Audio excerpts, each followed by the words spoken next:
Janë të hirit të Zotit tonë Jezu Krisht, të lexojmë tek Veprat e Apostujvet, kapitulli 19. Veprat e Apostujvet, faqen 161, tek Veprat e Apostujvet, pra kapitulli 19. Dhe ndërsa Apollo ishte ende në Korint, Pali mbasi shkoi në vendet më të larta, arriti në Efes, dhe si gjeti disa dishepuj u tha atyre: A e keni marrë frymën e shenjtë kur besuat? Ata ju përgjigjen: Ne as që kemi dëgjuar se pas ka frymë të shenjtë. Dhe ai u tha atyre: Me se pra u pagzuat? Ata u përgjigjen: Me pagzimin e Gjonit.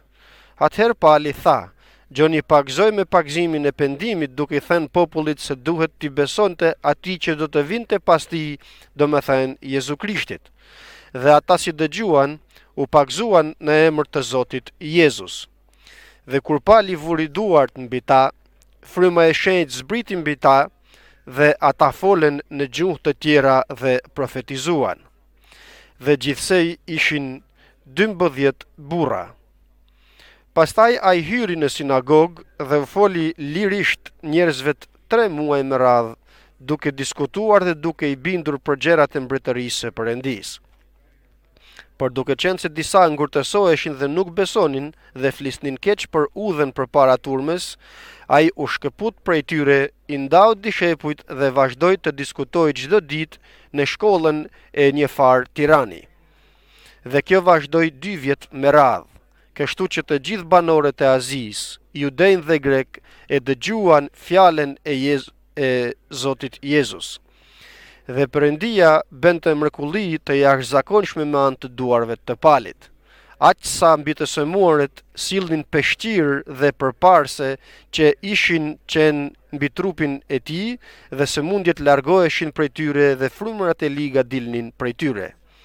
Dhe disa ishtes shëtitës judej u arvatën të therasin emrin e Zotit Jezus mbi ata që kishin frymërat e liga, duke thënë: Ju përbetohemi për Jezusin që Pali predikon. Ata që bënin këtë ishin 7 bijt e një far Skevi, kryeprift jude. Por fryma e lig u përgjigj dhe tha: Unë e njoh Jezusin dhe e di kush është Pali, por ju cilët jeni? Atëherë ai njeri që kishte frymën e lig u hodh mbi ta dhe si i mundi u shtroi një dhunë aq të madhe sa ata ikën nga ajo shtëpi lakuriq e të plagosur. Kur u muar vesh nga të gjithë judenjt dhe greket që banonin në Efes, dhe të gjithë i zuri frika dhe emri i Zotit Jezus ishte madhëruar. Dhe shumë nga ata që kishin besuar vinin të rrefeheshin dhe të tregonin gjërat që kishin bërë. Shumë nga ata që ishin marrë me magji i sollën librat dhe i dogjen përpara të gjithëvet, dhe mbasi e llogaritën çmimin e tyre, gjetën se ishin 50.000 pjesë argjendi. Kështu fjala e Perëndisë shtohej dhe forcohej. Amen. Vetëm kështu, me forcë, përforcohet dhe shtohet fjala e Perëndisë. Vetëm kështu, duke thënë se derisa besuat, au pagzuat me frymën e shenjtë, dhe jo vetëm me kaq, por derisa morët frymën e shenjtë, a përmbusheni me frymën e shenjtë, dhe jo vetëm me kaq, por derisa përmbusheni me frymën e shenjtë. A e kërkoni forcën e frymës së shenjtë? A kërkoni udhëzimin e frymës së shenjtë? Sepse vetëm ata që drejtohen nga fryma e shenjtë na siguron vet Zoti jon Jezu Krisht, duke na thënë se është me të vërtet janë bij dhe bija të Perëndisë. Me të vërtet bij dhe bija të Perëndisë vetëm ata që drejtohen nga fryma e shenjtë. Efesi ishte një qytet që ishte plotësisht në idhujtari, ku aty adhuronin Artemin e Efesianëvet. Dhe shumë para kishin mbledhur të gjithë ata që e flisnin për Artemin e Efesianëve. Në atë qytet përpara pak kohësh kishte vajtur Apollo, i cili predikoi Jezu Krishtin, ishte i fortë në shkrimet. Me predikimin e tij besuan 12 burra, 12 nxënës, por Perëndia të më falë për atë që do të them, por asgjë e rëndësishme, sepse Apollo nuk dinte diçka. Nuk dinte dhe nuk njihte nevojen e forcës së frymës së shenjtë. Nuk dinte Apollo në të vërtetën, jo në mënyrë teorike, por në të vërtetën nuk e dinte Apollo se asgjë nuk bëhet sipas forcës njerëzore, por gjithçka i bën Perëndia nëpërmjet frymës së shenjtë. Fryma e shenjtë nuk është një forcë, nuk është një veprim i padukshëm ose i pa kufij, të cilën e marrim pa e kuptuar. Por fryma e shenjtë vjen sepse vjen në çdo mish që i bën njerëzit të profetizojnë dhe mundësisht bijtë dhe bijat tuaj që do të marrin frymën e shenjtë do të profetizojnë, të rinjt tuaj do të shohin vegime, pleqt tuaj do të shohin ëndra, dhe vepra e Perëndis nuk do të bëhet sipas forcës apo sipas fuqisë njerëzore, por do të bëhet sipas forcës së frymës së shenjtë. Fryma e shenjtë nuk kalon thjesht që të mos e kuptojmë. Fryma e shenjtë nuk vjen nëpërmjet rilindjes. Le që rilindja vjen nga fjala e Perëndis dhe nga fryma e shenjtë, dhe njeriu e ka frytin e frymës së shenjtë, por nuk ka forcën e frymës së shenjtë. Sepse Krishti tha do të merr një forcë kur fryma e shenjtë do të vijë mbi ju.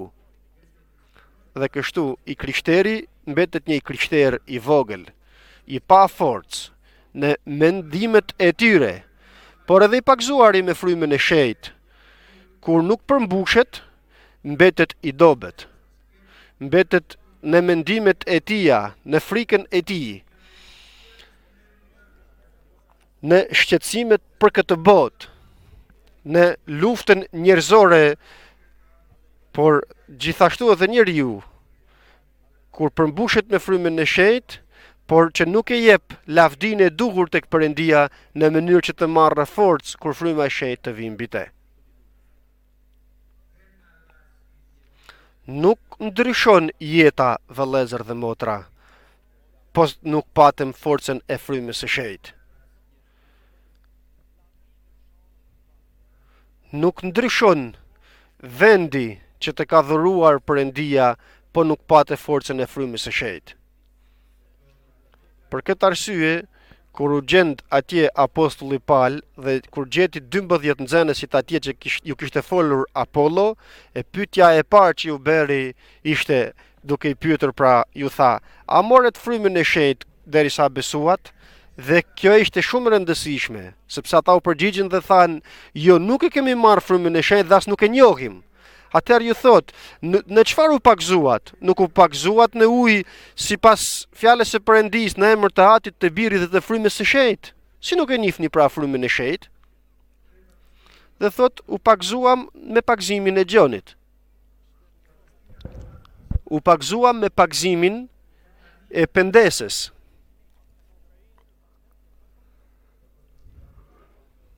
Dhe apostulli Paul vjen të vendos të mbush boshllëqet, dhe sot na afton Perëndia të mos lëm boshllëqe, do të thënë të ndreqim ato gjëra të cilat na mungojnë. Të ndreqim pra sipas fjalës së Perëndis. Të pushoj së qeni i shkret, i vuajtur në mendimet dhe në dobësitë e mia, në pikëllimet e mia. Nuk do të vinë ndonjë ndryshim në këtë mënyrë, por nga e keqja në më të keqen do të shkojmë nëse qëndrojmë në ato lloj mendimesh. Por vetëm nëse sot hikim me atë dëshirën që të vijë forca e frymës së shenjtë në jetën tonë, që do të ndryshojë vendin e shkret në frytdhenes dhe këtë vend frytdhenes në një pyll të dendur duke dhënë fryt të madh. Vetën lutja jon me anë të forcës së frymës së shenjtë e trondit qiellin dhe Perëndia përgjigjet.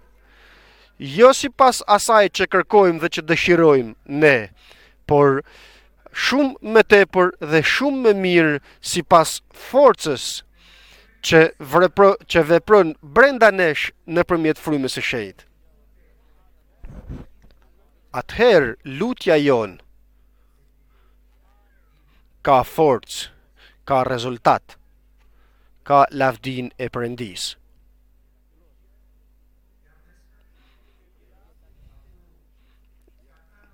Dhe pasi kuptuan, besuan, u bindën dhe kërkuan, u lut dhe apostulli Paul dhe moren në vend pra moren frymën e shenjtë. Dhe si e kuptuan kur moren frymën e shenjtë? Nuk mundesh të mos e kuptosh kur të marrësh frymën e shenjtë, sepse goja jote do të flasë gjuhra të panjohura, do ta marrë Zoti gojën tënde, do të flasësh gjuhra të panjohura dhe do të profetizosh. Nuk bëhet që të vijë forca e frymës së shenjtë në trupin tënd dhe ti të mos e kuptosh. Nuk bëhet kjo.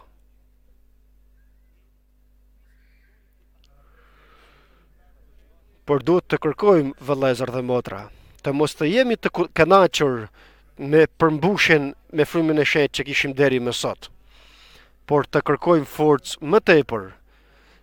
Dhe për këtë arsye çfarë thot fjala e Perëndisë? Nuk thot kërkoni shiun në kohën e shiut të fundit, por thot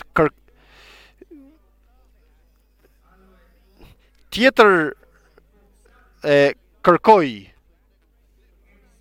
Të kërkojmë me zel, do më thënë, dëshiroj, thërras dhe bërtas, gjendë që do të bëjmë sot.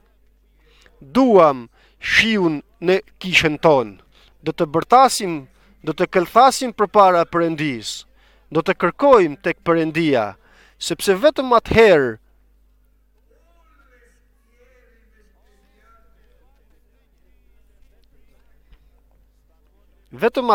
vendet e shkreta do të bëhen frytdhënëse. Të gjitha jetat e gjithë secilit nga ne do të shndërrohen dhe do të kalojmë nga bekimi në bekim, nga lavdia në lavdi, nga shetërimi në shetërim. Përndryshe, jeta jon do të jetë në një rënje të vazhdueshme derisa të arrijmë të larguar nga Perëndia, ku nuk e don Perëndia një gjë të tillë. Sot dy rrugë ka përpara nesh. Mbetet rruga e forcës së frymës së shenjtë dhe fatkeqësisht është edhe rruga e largimit. Për këtë arsye thot fjala e Perëndisë, kush të dëroj, kush duron deri në fund do të fitojë, por ti nuk mund të durosh sipas forcës tënde. Nuk mundesh të durosh me lutjen tënde. Me lutjen tënde të vogël. Nuk mundesh të durosh.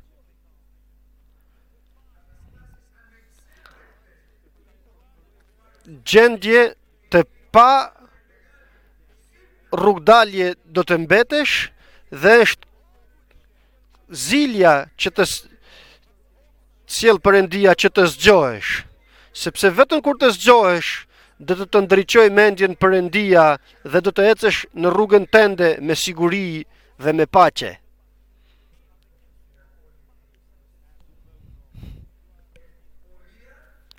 Me bekim të plot, por jo me gjendjen frymërore nga njeriu.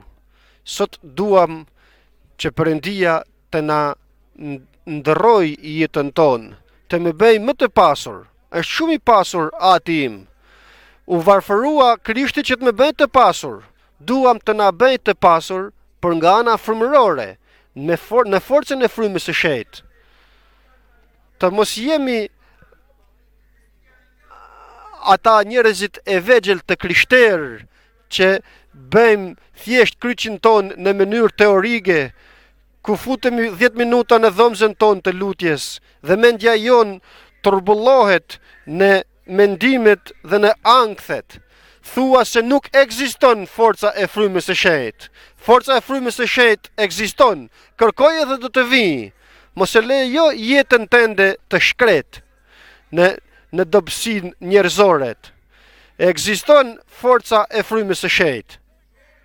E duam o atë forcën e frymës së shenjtë. Kemi nevojë për te, e kërkojmë dhe dëshirojmë. Hape qiellin dhe zbrite forcën e frymës tënde të shenjtë, o Zot. Duam, besojmë, këmbgulemi sa të mundemi dhe e kërkojmë. Kërkojmë forcën e frymës së shenjtë. E kërkojmë, o Zot. Sigurisht e shohim dobësinë tonë. Njerëz të dobët, njerëz të pavlerë. Aq sa kalojnë vitet, njeriu i jashtëm prishet, por premtimi i Perëndis është se njeriu i brendshëm do të ripërtërihet sikur shqiponjat. Dhe si? Me forcën e frymës së shenjtë. Dhe kur këto 12 nxenes atje në Efes e shijuan frymën e shenjtë, sepse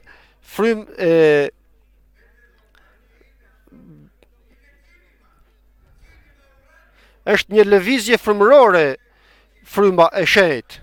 Vazhduaj kisha e parë apostolike atë ditë në katin e sipërm dhe u mbush në të gjithë faqen e dheut me njerëz të fortë me anë të frymës së shenjtë. Larmia e gjuhëvet është shenja se Krishti ka pagzuar me frymën e shenjtë. Por forca, nëse don që forca e frymës së shenjtë të shtohet gjithnjë në ty, duhet ta kërkosh. Të vendos Perëndia atë zell në zemrën tonë për forcën e frymës së shenjtë në mënyrë që të mundemi të durojmë në këto ditët e fundit. Do të lodhemi, do të mpakemi, do të humbasim. Nuk mundesh të durosh të mbartësh peshat e kohëve të fundit. Nuk mundesh të mbartësh ngarkesat e familjes tënde. Nuk mundesh të durosh në këto ditët e fundit që të mbash peshen e fëmijëve tuaj. Nuk mundesh në ditët e fundit të durosh që të bash ngarkesat e vëllezërve dhe të motrave tuaj dhe problemet e tyre. Për këtë arsye kemi të nevojshme forcën e frymës së shenjtë, që t'i mbaj ngushëlluesi këto ngarkesa, të na drejtojë kur këto 12 nxënësit e kuptuan dhe morën frymën e shenjtë në Efes, gjithçka ndërroi në jetën e tyre. Ndërroi predikimi nuk ishte një dialog teorik me diturinë njerëzore, por predikimi ishte një fjalë e Perëndis me forcë dhe si rezultat i zbuste zemrat e njerëzve. Shndërroheshin njerëzit që ishin të mbushur me demon çliroheshin, të sëmurit shëroheshin, njerëzit besuan dhe kështu lavdërohej emri i Krishtit. Shenja dhe mrekullitë të mëdha bëheshin nëpërmjet duarve të apostullit Paul. Dhe përsëris se Pendikostia nuk është kish, por është një lëvizje. Është një lëvizje që në shekullin e 2 dhe në të 3 u shuajt dhe përsëri mori përpara dhe dua të lexojmë edhe një herë që ta kuptojmë, që ta dimë se çfarë presim dhe ta dimë se çfarë vjen.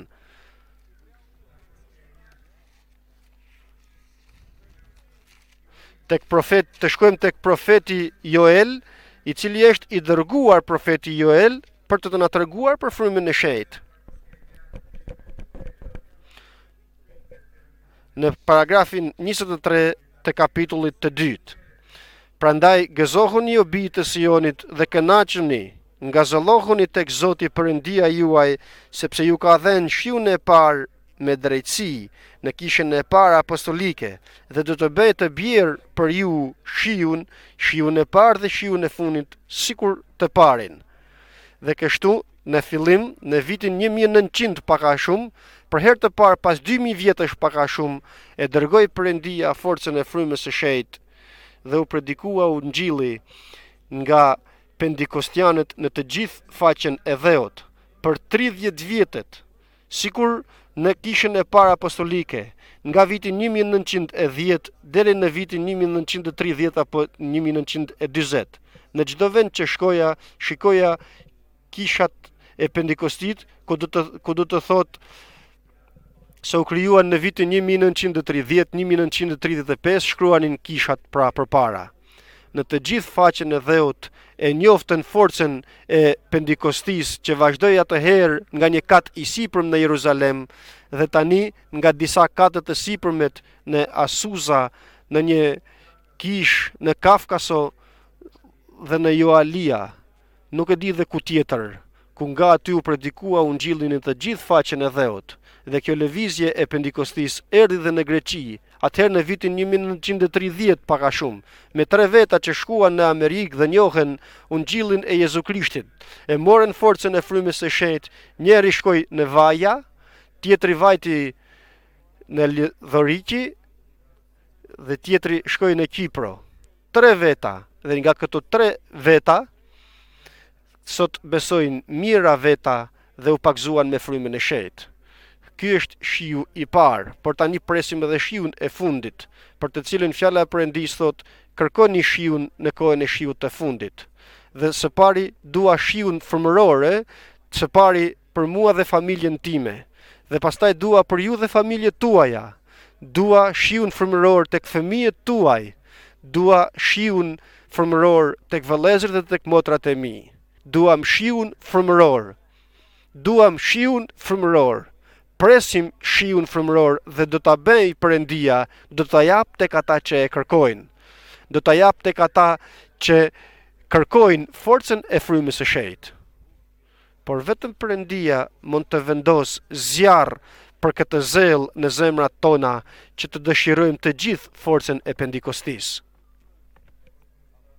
Apostulli Paul vazhdoi të predikojë ungjillin në një sinagogë, por nuk mundi njeriu fizik të pranonte gjërat e frymës së shenjtë, sepse gjërat frymërore shpjegohen nga frymëroret. Tek njerëzit frymëror, gjërat frymërore në mënyrë frymërore shpjegohen. Dhe për këtë arsye u ndan nga ata që dëshiruan të qëndrojnë në gjërat frymërore dhe të tjerët që nuk donin gjërat frymërore. Dhe kështu u krijuan të paktën 7 kisha atëherë në Efes. Atje në atë vend i dhujtaresh që adhuronin Artemin e Efisianit. Shpeshherë themi se është i vështirë ky vend dhe nuk besojnë njerëzit kur duam të flasim. Është armiku i ashpër, por problemi nuk është nëse është i ashpër, por është forca e frymës së shenjtë, e cila na mungon, do të thonim, të cilën e kërkojmë në emër të Krishtit të na jap Perëndia, jo për ne, por për lavdin e Perëndisë. Dhe për këtë arsye thot fjala e Perëndisë: dhe frikë ra mbi të gjithë ata dhe madhërohej emri i Zotit Jezus. Jo emri i Palit, nuk madhërohej emri i Palit, për emri i Zotit Jezus. Dhe shumë, duke ardhur duke rrëfyer, pasi besuan, tregonin jetën e tyre dhe çliroheshin nga frymrat e liga, çliroheshin nga vuajtjet dhe nga pikëllimet. Dhe akoma vazhduan të djegin edhe librat që kishin, librat e tyre që bënin magjit me ta, pa llogaritur vlerën e madhe që kishin. Pra erdhi Pendikostia në Efes. Erdhi fjala e pastër e Perëndisë, pra. Erdhi sepse vazhdoi me atë që tha: moret frymën e shenjtë derisa keni besuar. Dhe ne kemi besuar, vëllezër dhe motra, dhe presim të vijë kjo forcë e frymës së shenjtë edhe këtu në Kivisia, edhe në të gjithë Greqinë, edhe në të gjithë Shqipërinë uroj unë sot. Por ki kujdes, vëlla dhe motër, të vijë fryma e shenjtë edhe në familjen tënde.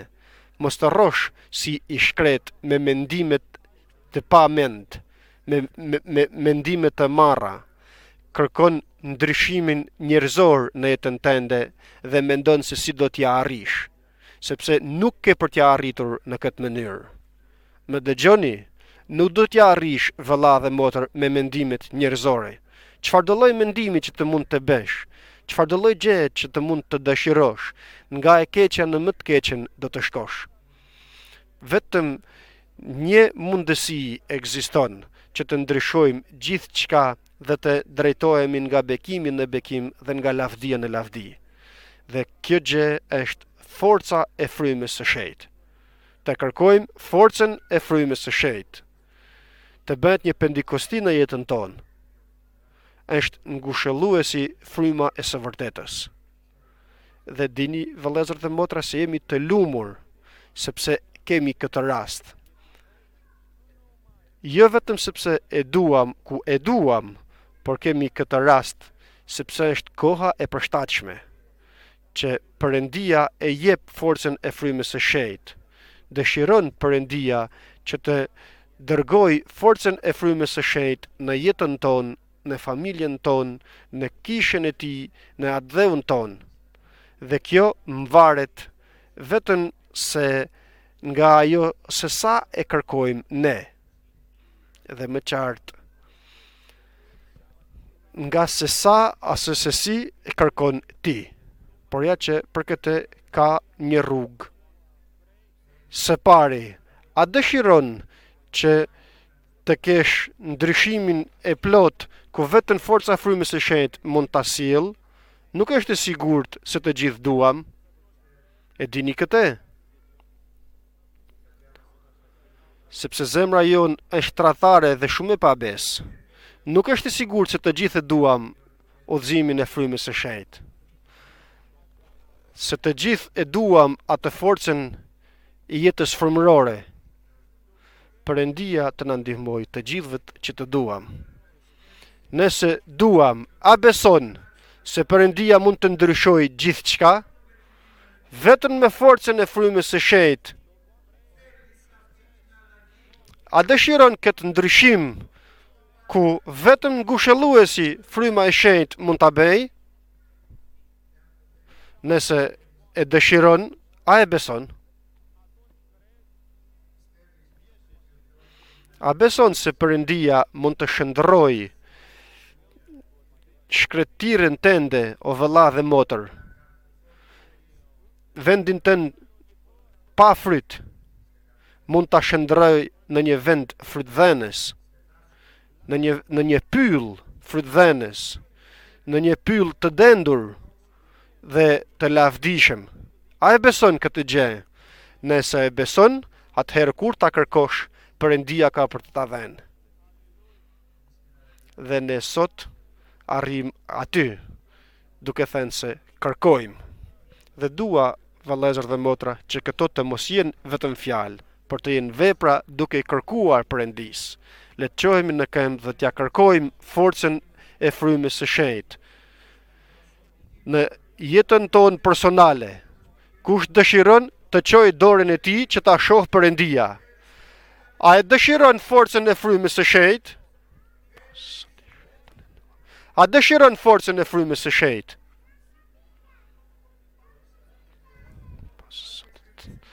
Po Zotë, dua forcën e frymës tënde të shenjtë. Po Zotë, na jep forcën e frymës së shenjtë, o Krisht. Në emër të Krishtit, o atë, për lavdin tënde, na jep forcën tënde të shenjtë, o Zotë. Na jep fuqinë e forcës së shenjtë, o Zoti i shenjtë, të frymës së shenjtë, o Perëndi. Në emër të Krishtit, o atë i shenjtë. Na jep forcën e frymës së shenjtë, mua dhe familjes time, o Zot, kishës tënde, o Zoti i shenjtë. Në emër të Krishtit, o Zot. Na jep forcën e frymës së shenjtë, o Perëndi i dashur. Në emër të Krishtit, o atë, na jep forcën e frymës së shenjtë, o Perëndi. Në emër të Krishtit, o atë, na jep forcën e frymës së shenjtë, o Perëndi i dashur. Dërgoje frymën tënde, o Zot i shenjtë, mbi ne. Na jep forcën e frymës së shenjtë, o Perëndi i dashur. Në dua forcën e frymës tënde, o Krishti i shenjtë.